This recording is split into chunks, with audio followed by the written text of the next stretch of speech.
Civics Learning Week is hosted by iCivics. U.S. Supreme Court Justice Sandra Day O'Connor founded iCivics to transform the field through innovative, free educational video games and lessons that teach students to be knowledgeable, curious, and engaged in civic life. iCivics champions equitable, nonpartisan civic education so that the practice of democracy is learned by each new generation. Civic learning for a strong democracy. iCivics believes that civic learning is needed to ensure each and every person across this country has the necessary tools to engage as members of our self-governing society. Thank you to iCivics for providing this platform for today's public kinship conversation, which will focus on how to achieve a healthy constitutional democracy. And now it's my pleasure to introduce the panelists for today. First, Dr. Bobby Austin. Dr. Austin has worked as a sociologist, author, educator, and CEO of national nonprofits to strengthen the social fabric of urban neighborhoods, and is recognized for his work in American culture and public kinship. Dr. Austin's leadership of the National Task Force on African American Men and Boys led to the report Repairing the Breach and launched philanthropic efforts that reached more than 17,000 Black men in the U.S. He leads Neighborhoods Associates' approach to public kinship. Ellis Cose leads Renewing American Democracy, a project in collaboration with Long Island University, the University of Southern California, and Northwestern University. They are elevating and deepening the discussion about democracy in America. The project is engaging young people in democracy through town halls, democracy dialogues, essay contests, and other initiatives. Of note, the first Democracy Dialogue featured Supreme Court Justice Sonia Sotomayor. Mr. Cose is a celebrated author and was a Newsweek magazine columnist and contributing editor for 17 years. Cose has written 13 books, including the best-selling The Rage of a Privileged Class. His most recent books are The Short Life and Curious Death of Free Speech in America and Race and Reckoning, From Founding Fathers to Today's Disruptors. Good afternoon, ladies and gentlemen, and particularly good afternoon to my friend, Ellis Cose. He is doing a tour around the country and tell us a bit more about his many books on race and reckoning, but particularly Race and Reckoning Today, which we really would like him to just talk to us about what that means. And it's one of those things, Ellis, where you wonder, can things get any worse? And I'm thinking mainly, I will not call names, but Florida seems to be leading the way in causing us to rethink what free speech means and what it ought to mean, and the reckoning that we're having with democracy in America. What do you think? I think you're absolutely right. I'll get back to that in a second. I mean, you asked me where I am. I'm back in New York, which is my home. Was in California last week at UCLA and UC Santa Barbara, talking about these very issues, and we'll be at Morgan State, I think, in a week or two. And then we have several other places that we'll be going, over the next several weeks. Mm-hmm. The preamble to this conversation talks about the mission of iCivics, to make sure that students are knowledgeable, curious, and engaged in civic life in this country. And you just mentioned, Bobby, what's going on in Florida. Of course, there are a lot of things going on in Florida, and there are a lot of things going on in many states that are completely counter to any reasonable idea of an informed citizenry and of democracy. But one thing I just want to focus on for a minute, which I think will be as good a way as any to begin this discussion, is the recent so-called anti-woke legislation pushed through by the governor of Florida, which passed, a few months ago, a few weeks ago. And I just want to read one of the provisions of the bill because it is just so amazing. It prohibits public schools and workplaces from any instruction that suggests an individual, by virtue of their race, color, sex, or national origin, quote, bears responsibility for and must feel guilt, anguish, or other forms of psychological distress on account of historical acts of racism.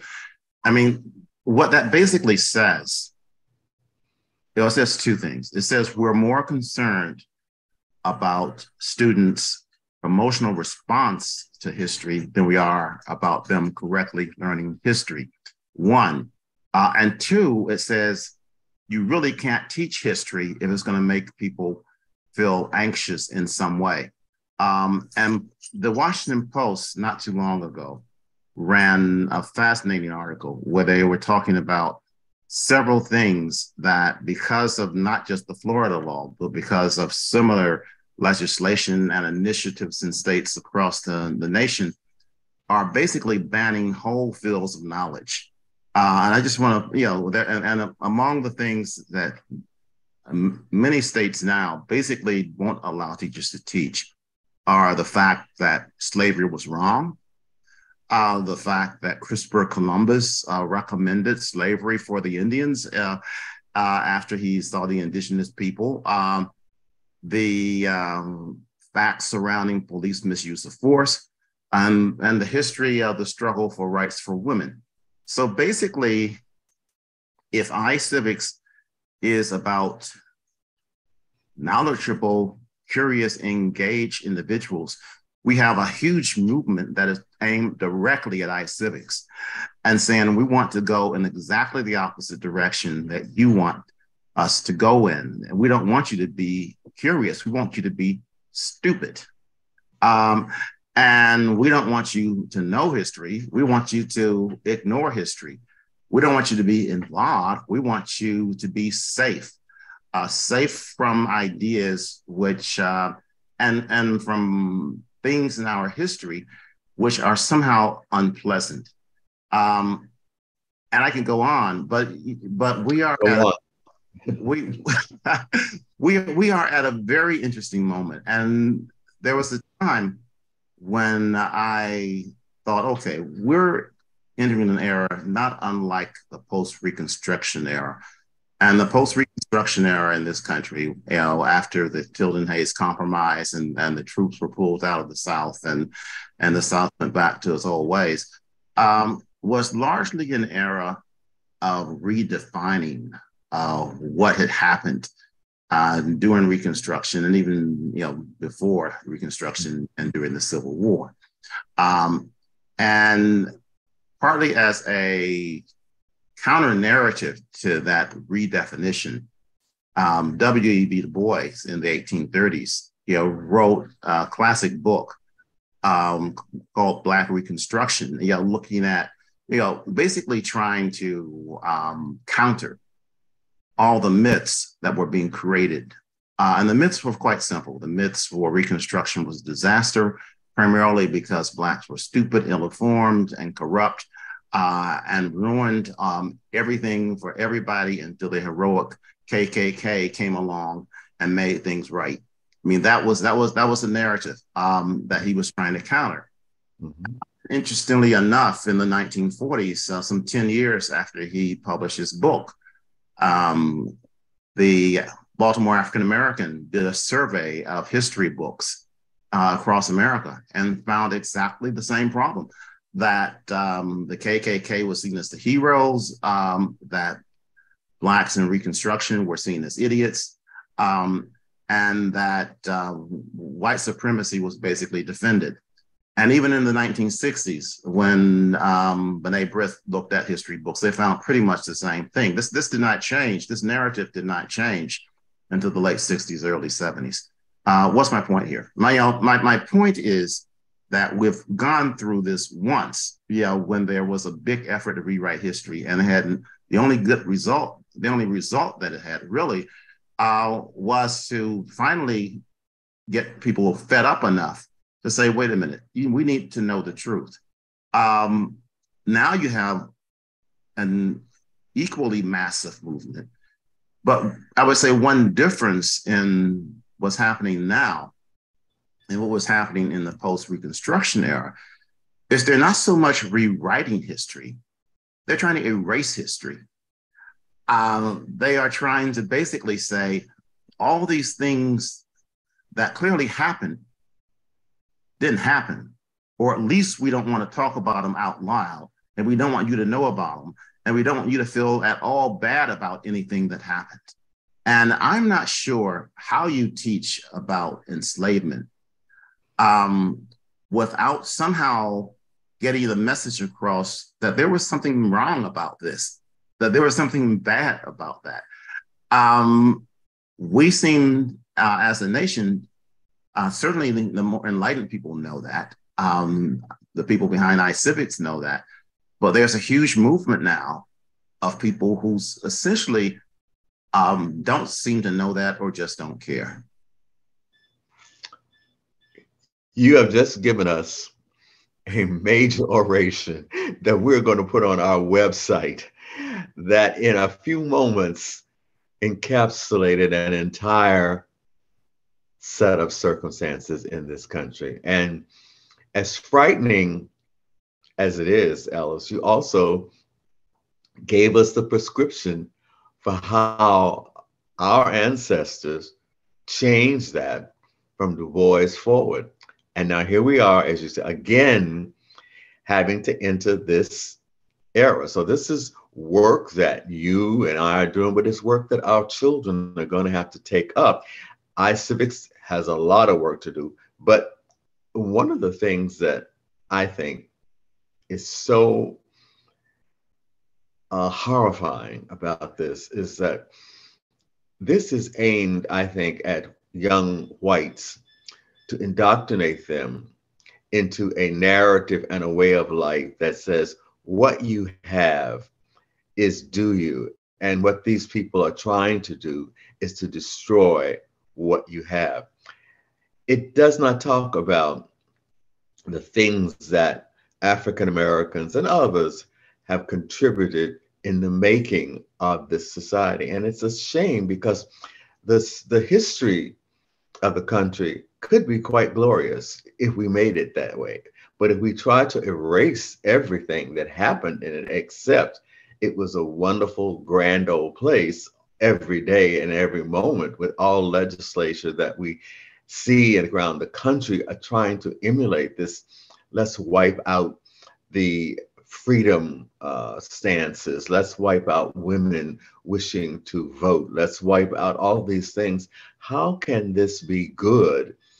And what you just told us is the recipe. And yet, I wonder how, I know your books help, but before long, I'm sure they're going to be trashing your books as soon as they can find out how to read.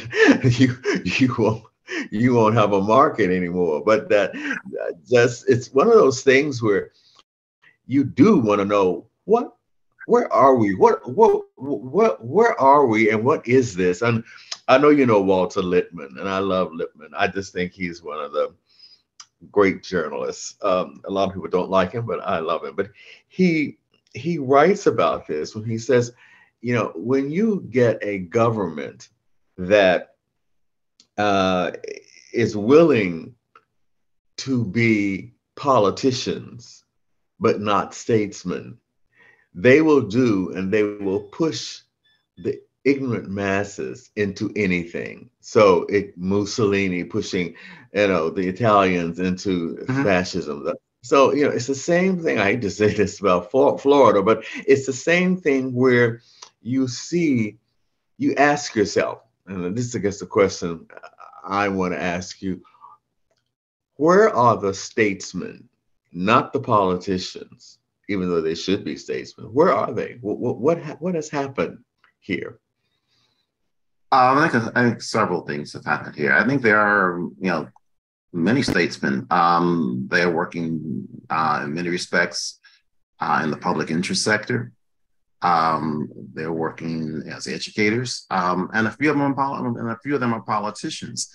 I think that the problem is that we have a very divided country, and one part of the people, or at least on one part of that divide, have a very particular message. And their message is listen to us because we have the truth and no one else does. And one thing that we learned during the Donald Trump presidency as a nation was that you can take things that are totally untrue and make people believe them if you repeat them enough.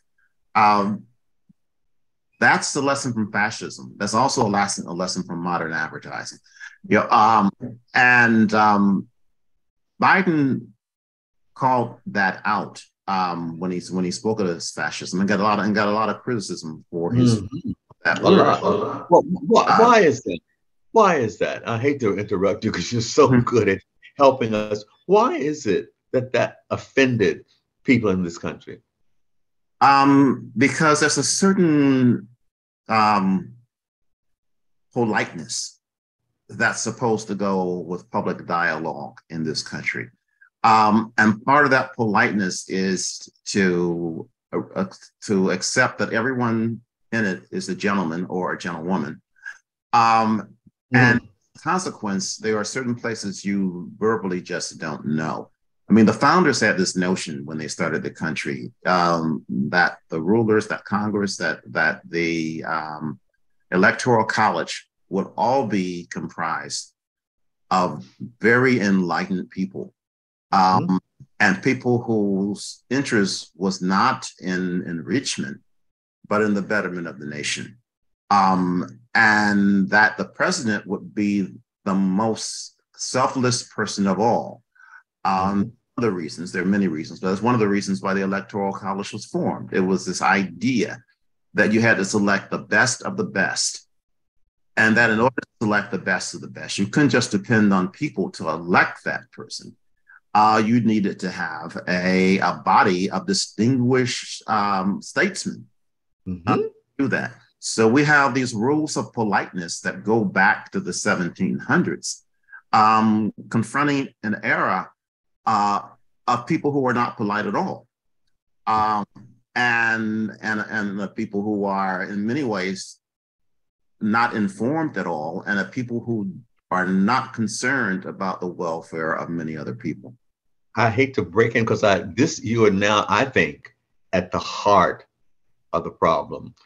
And that is when you realize that the underlying principles of democracy were something we don't like to talk about. And that is gentlemen and no gentlewomen, but gentlemen and statesmen would basically run the country. Even if people voted, there was a way to hold back or stem the tide toward fascism or unseemly ideas, because the country was supposed to be a bastion of liberalism, of understanding how to treat individuals, even though they weren't doing it. And it took us to the 1960s to open up all the channels of freedom, to redefine it, but to define it for all people. I mean, if today we were to put forward the Declaration, if we were to say all men are created equal, or all women are created equal, and on, I don't think it would have passed. No one in that Republican caucus would say that everybody should vote. That would not be something that, even though I think the founders, it was not a mistake, but I think they were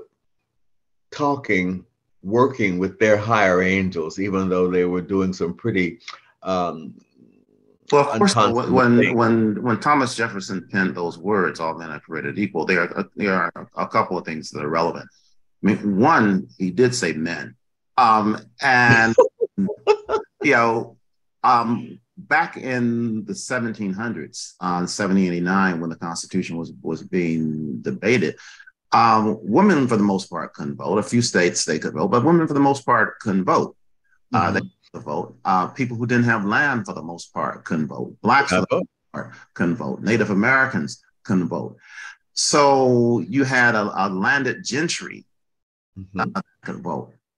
And when you look at those words, all men are created equal, what you need to read is all men who are wealthy and white are created equal, because that's really what that meant. It certainly didn't include blacks. By definition, as I said, it was men, so it didn't really include women. It included their peers. And it was a way of distinguishing their way of looking at the world from the English monarchy. And we, as a nation, as we gave more groups, women in the 1920s and African Americans after the Civil War, et cetera, as we gave more people the right to vote, we incorporated that language and wanted to make it resound for everybody. And I think we have been struggling since that time with making that happen. Right.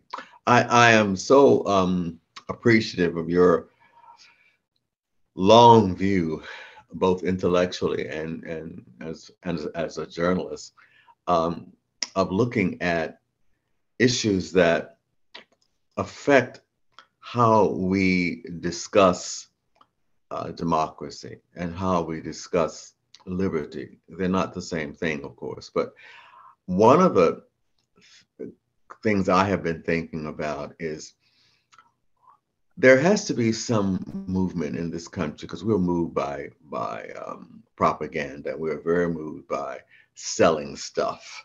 So you're going to have to sell democracy all over again. And one way to do that, I think, is to say, yeah, we agree with you. We need to go back to the 17th and 16th century.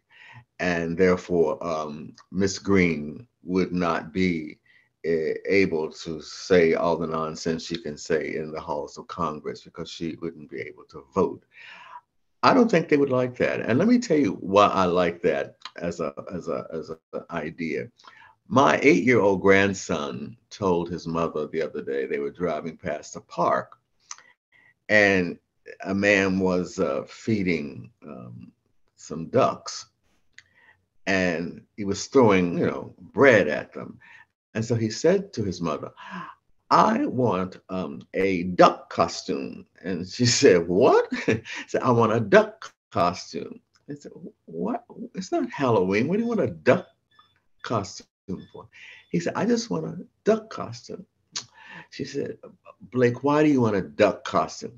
He said, "Well, I want to put it on, and I want to let people throw bread at me. I wonder how that would feel. How would you feel if people threw bread at you?" Now, to me, what that says is a very smart little boy, which I like, because he's my grandson. But secondly, what it says is, put me in the duck's shoes, and you're throwing bread at me. Do you really think they want that? I think what Miss Green and others, you're not going to teach them much, but you can show them, how would you feel if you weren't able to do all these things that you are doing, saying all these things that you say? And I think iCivics and someone like yourself could come up with the public program. Because we need a public philosophy in this country again that works the way Walter Lippmann and others. We have to put people in the shoes of the person that they're throwing rocks at and see what they say. Because no one wants that. I am positive that Miss Green would be, I think I get her name wrong. I've been accused of people I don't have great esteem for getting their names backward. But at any rate, What do you think about that? Is that a silly idea? But it's got to be something that is Well, in the gut. I don't think it's a silly idea, but I think it's an idea that doesn't fit in with the political agenda that Yeah. the right has at this moment. They want to move in a very different direction, and they want to move in a direction where they don't have to feel anything.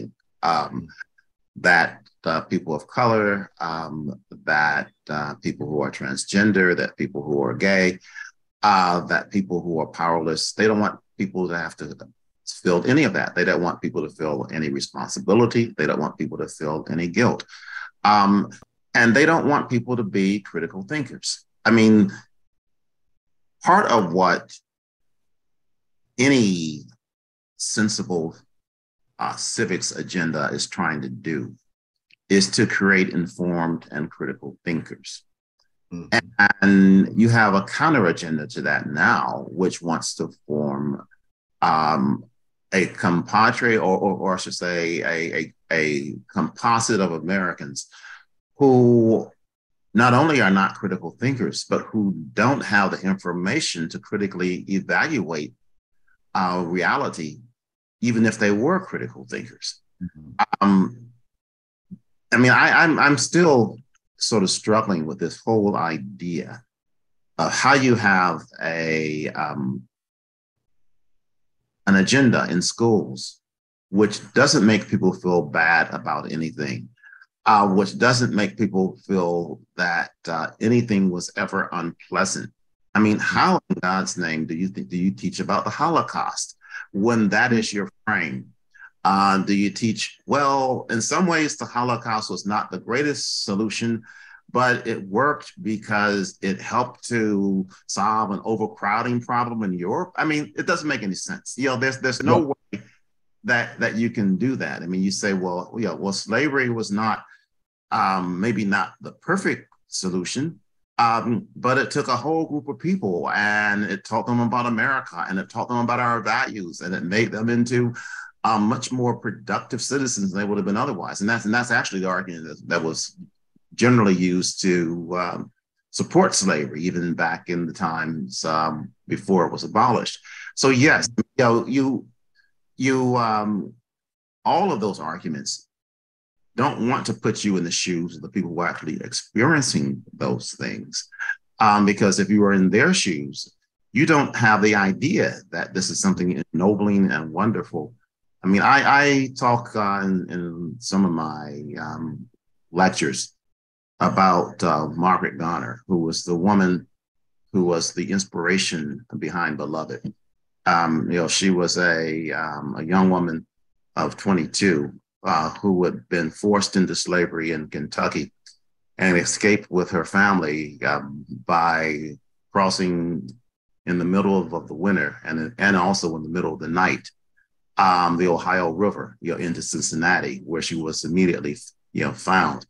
And of course, and that was in 1856, and because of the Fugitive Slave Act, which was passed in 1850, if you were enslaved and fled to a country where slavery was not allowed,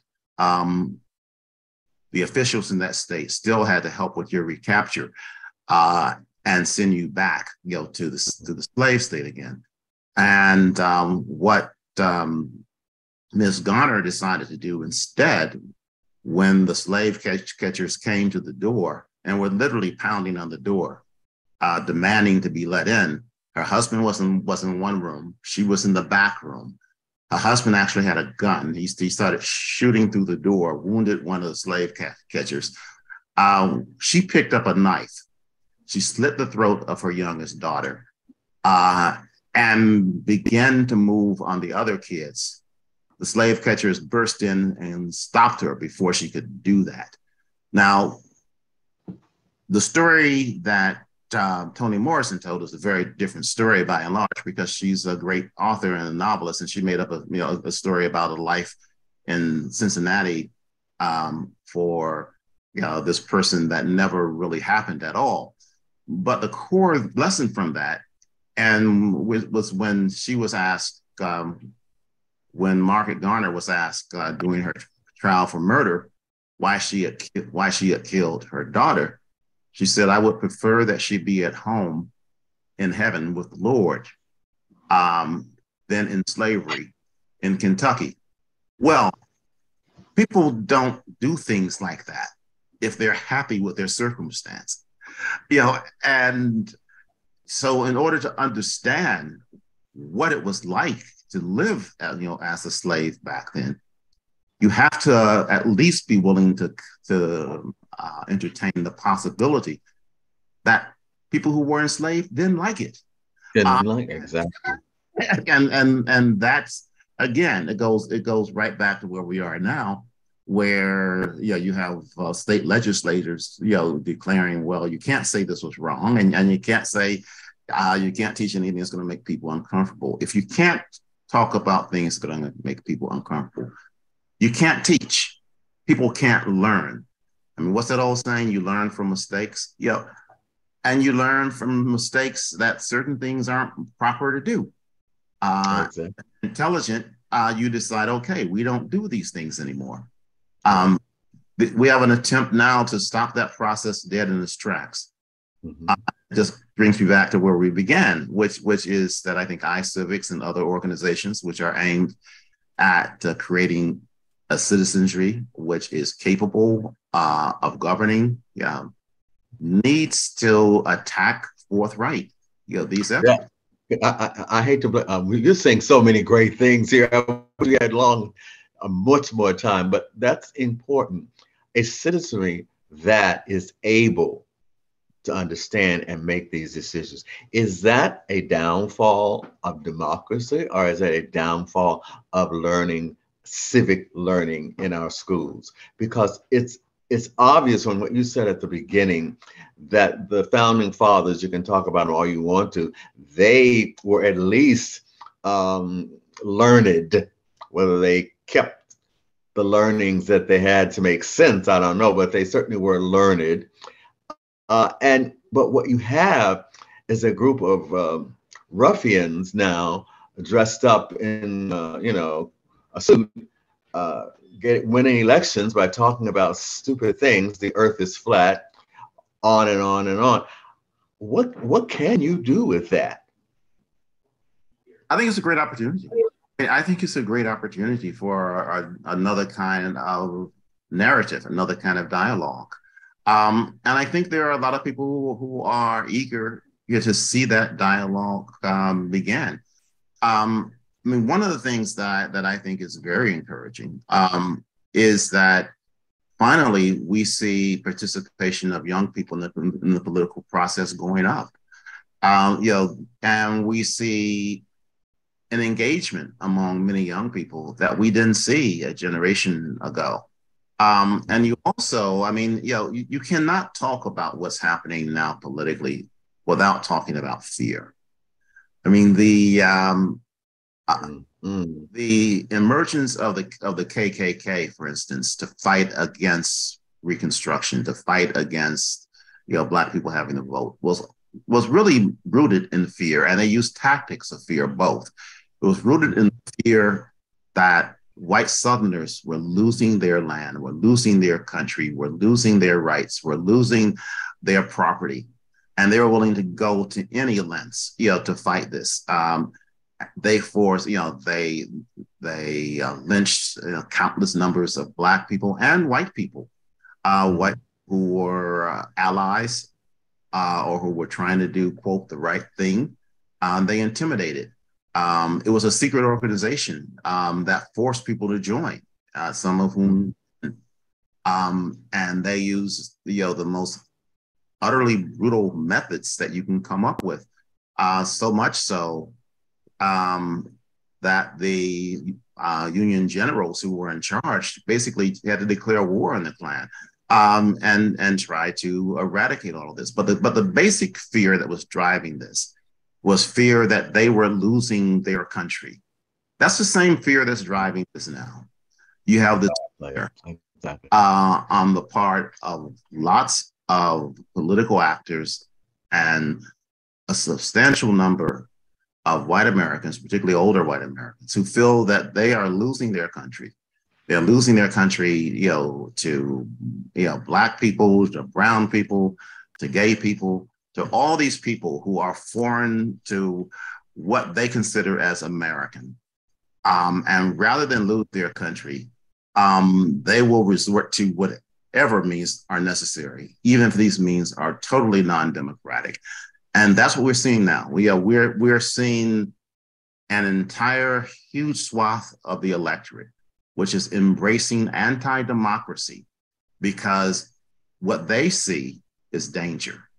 And what they are saying in effect is, well, okay, democracy is good, but our culture and saving that is even better. And given the choice between the two, we're going to keep this country the way that we think it should be. So we're going to make it great again by taking it back to the 1950s, the 1930s, the 1820s, whatever point back in the past they thought was really great, which was a point before all of these strange ideas popped up, and before all of these strange people began to try to be in charge. Mm-hmm. This has been more than enlightening. We are going, if there are any, I'd like to find out if there are any questions from our audience. And if not, we're going to ask Ellis to maybe give us a closing about where he will be in the country as he takes his traveling civics show across the country. We at NAC are hopefully going to be helping him with this in Washington. This is so important, and it's the kind of thing that has to be done. And I don't know if anyone in the country other than Ellis Cose has such a long and deep history, both as a speaker but also as a author in this curious thing called democracy.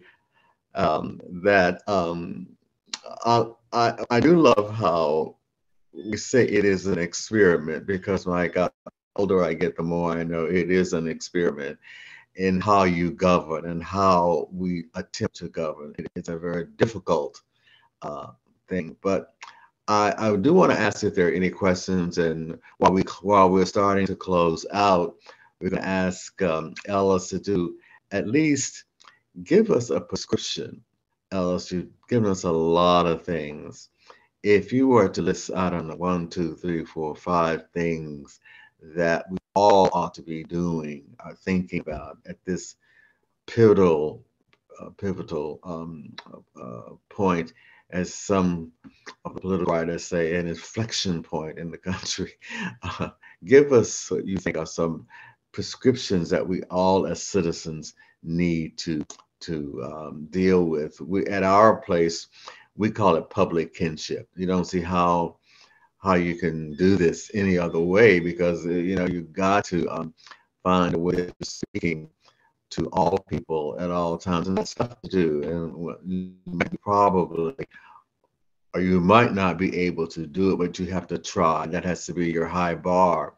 How do we talk to people about kinship and relatedness, as opposed to this sort of short-sightedness of banning books and burning books? Who would have thought that we would come back to something so heinous? Yes, I'm sorry. Go on. I was going to say, in some ways, the answer is very simple, though how you get there is very complicated. I mean, I think the answer, is to communicate to other people who are concerned about the well-being of our country and the welfare of our people, that we're at a very perilous point now. What makes America America ideally, is that we are a country that comes together around some common values, and we come together around some common ideals. None of them more important than the ideal of political participation. None of those is more important than the ideal of inclusion. And that I think needs to be sort of the nexus of a political initiative, which tackles some very, very large problems that we have now. One is no, please. one is this huge problem of disinformation, which has become part and parcel of our politics. The Washington Post, when Donald Trump left office, counted up how many untruths he had told in his 4-year term, and they came up with the number of 30,000. I mean, how do you tell 30,000 lies in 4 years? And part of the answer to that is that you repeat the same lies over and over again. So we need to have a very serious effort to counter disinformation and people putting out what is reality as opposed to what is nonsense. But then we have to have a focus on our institutions, because I think that, and I think all of our institutions, our major political institutions, are endangered in one way or another. We have a Supreme Court which has delivered one sort of disastrous decision after another. In 2010, the Supreme Court decided it was perfectly okay for money controlled by foreign interests, corporate interests, or other interests to pour into politics without restriction. And squeeze out the voices of real citizens. In 2013, it decided that there needed to no longer be a Justice Department monitor on states which had a clear history of discriminating in its behavior in terms of who it would allow to vote and organizing voting districts, et cetera. Just last year, it decided that, politicians, not women, should control women's bodies. And who knows where it's headed from here. We have some idea, just knowing what's on their agenda, that some anti-democratic things are likely to be coming out of that. So we need to focus on that. And we need to have a national movement that decides, how do you deal with the situation when you have a Supreme Court that's out of touch with the American people? Well, constitutionally, you can't get rid of these people because they're appointed for life. But you can enlarge the court for one thing, but that requires political movement to do that. And talking about the Constitution, we have some things in the Constitution that are very undemocratic, and we need to take a look at those. One of the biggest ones is the fact that little tiny states have as much power as very large states. That perhaps made sense back in 1790 when Virginia was the largest state and it was 8 times the size of Delaware. But today, when you have a state like California that's 67 or 68 times the size of Wyoming, to give them both equal weight in appointing federal judges and in controlling the civic life of this country makes no sense. So, we need someone or some group or some organization or some movement to seriously take a look at that and figure out how we get, out of that. But I think in general, we need to just do a much better job educating people. All of us who, whether our formal job as educators or not, but all of us who are thinkers, who are involved in teaching, need to just figure out a better way to reach people with simple truths, as opposed to the myths that have become so much of what drives politics these days.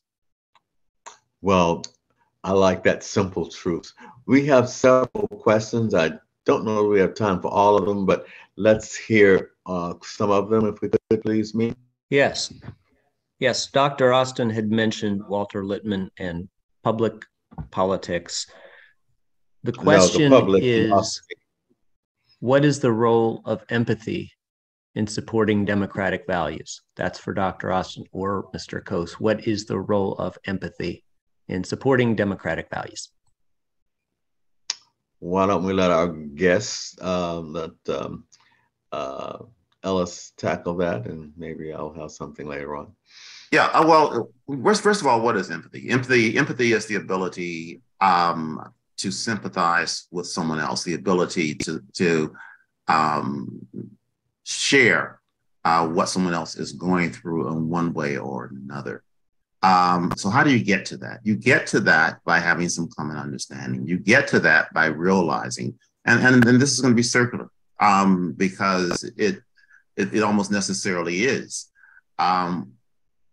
Part of what the right is trying to do now is to squash empathy through ignorance. You can't have empathy without having knowledge about what someone who is not you is going through. So how do we create empathy? By sharing more and more of the stories of people who are not those who are in control. And all I would add to that is empathy is the ability to feel what other people feel. And you have to have feelings. And if you don't have the conscience to do that, if you aren't teaching young people to feel related to someone, this could happen to your mother, this could happen to your father or your favorite aunt. If they don't have the ability to feel love and kindness and so forth, that's a problem. And that is a problem in this country as I see it. All these shootings, and all the shootings are not mass shootings, are not all in one group, they're not all Black, they're not all white, they're all of us. It's an American problem. I think it is really a lack of consciousness, lack of conscience, and the ability to have empathy. What's the next question, please? Yes. What are countries thinking of the U.S.? What is your sense of other countries' perception of the U.S.? Are we the greatest democracy in the world? Mm-hmm. Okay. Well, there are a couple of organizations that, I'm sorry. Yeah. No, I was unless the man who really knows about democracy tell us. All right, Ellis. I mean, there are a number of organizations which rate democracies. A couple of big international organizations. So, on by their listings, by their numbers, democracy is decreasing, in the United States, and they see that as a danger sign. What do other people think of that? There have been several surveys, particularly in the last 7 or 8 years, which show that a lot of people are very fearful of America and where America is going and where America is headed. And that isn't helped at all by American politicians who seem to be pushing an agenda that America is the only country that matters in the world. Mm-hmm. Thank you, Ellis. Do we have one more? And then I think we're about out of time. So we got to have Ellis back now. We won't worry him to death, but he's got, as he goes around the country, maybe we can follow him and have some clips and do those later on. Is there another question? Yes. Are you optimistic about the future regarding this topic? Is that for me, or is that? That's for you, Ellis. I am, because I believe that Generation Z, and following that, presumably Generation Alpha or A, whatever they're calling the generation after Generation Z, want a better planet than they are being born into. I think they want a better society than the one that they are being born into. And I think we have, finally an emerging generation that actually accepts in large measure this idea of a multicultural, multiracial democracy and doesn't want to. Yes, I am hopeful and I am optimistic. But I think that Generation Z really has their work ahead of them because there is so much damage that has been done to our democracy. Well, Ellis, all I can say is you are one of the most eloquent speakers and knowledgeable on this whole issue that is upon us. Thank you for being with us today. And I hope we join forces to work that we can both find a way to use some of your wonderful ideas regarding democracy and public kinship. And I thank you for being with us and for your time. If folks would like to stay engaged and learn more about public kinship and neighborhood associates, you can visit these sites where you can see Dr. Austin's TEDx talk and access our public kinship resource guide.